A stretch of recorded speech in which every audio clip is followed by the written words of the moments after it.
কি হলো? সকাল থেকে কল দিচ্ছি, ধরছো না কেন? গাড়ি চালাচ্ছিলাম, তাই ফোন রিসিভ করতে পারিনি। আজকে আমার গায়ে হলুদ, তুমি তবুও ব্যস্ত?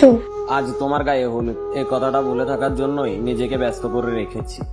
আজ শুধু পেশায় ড্রাইভার বলে না, এরকম তুচ্ছ ভেবে ছুড়ে ফেলে চলে যাচ্ছ। আসবে আমার বিয়েতে? দেখি আসতে পারি কিনা। দেখবো না, চেষ্টা করে হলে এসো। শত কষ্ট লুকিয়ে হলেও আমি আসবো। দেখতে হবে না ওই ভাগ্যবান মানুষটাকে যে তোমাকে পাচ্ছে। আর আমার জন্য কোনো চিন্তা করো না, দেখো তুমি আমার থেকেও ভালো কাউকে পাবে। আমার ভালো কাউকে প্রয়োজন ছিল না, আমার তোমাকেই প্রয়োজন ছিল। দেখো ভাগ্যের কি পরিহাস, আজ পেশায় ড্রাইভার বলে কোনো এক প্রতিষ্ঠিত ছেলে তোমাকে নিয়ে যাচ্ছে। তোমার চোখে পানি নাকি? আরে না পাগল, চোখে পানি থাকবে কেন? চোখে মনে হয় কিছু একটা পড়ছে। পানি দাও তাহলে। প্রয়োজন নেই।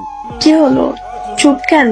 বলার কোনো ভাষা নেই। তুমি যদি একবার পরিবারের বিপরীতে গিয়ে বলতা তুমি বিয়ে করবা না, তাহলে আমি পুরো দুনিয়ার বিপরীতে গিয়ে তোমার জন্য টিকে থাকতাম।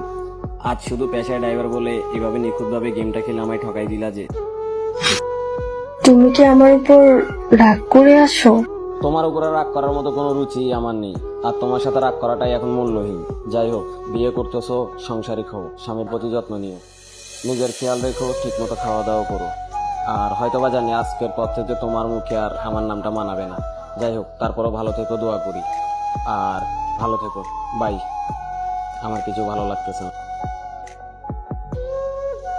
কথায় আছে, টাকাওয়ালা বেটা পাইলে সব বেড়েই পরিস্থিতির শিকার। কয়দিন আগেও আসছে, আমারে ছাড়া কাউকে বিয়ে করবে না, আর আজ হাসতে হাসতে সে বিয়েটা করে নিচ্ছে। সাগর পাড়ে দাঁড়িয়ে তার সঙ্গটা অনুভব করছিলাম, কিন্তু আমি ভুলেই গেছি সে আর কখনো আমার পাশে এসে দাঁড়াবে না। আসলে মিথ্যে প্রতিশ্রুতি দেওয়া মানুষগুলোর প্রতীকটাই ভুলে যাওয়া অনেকটাই ভালো।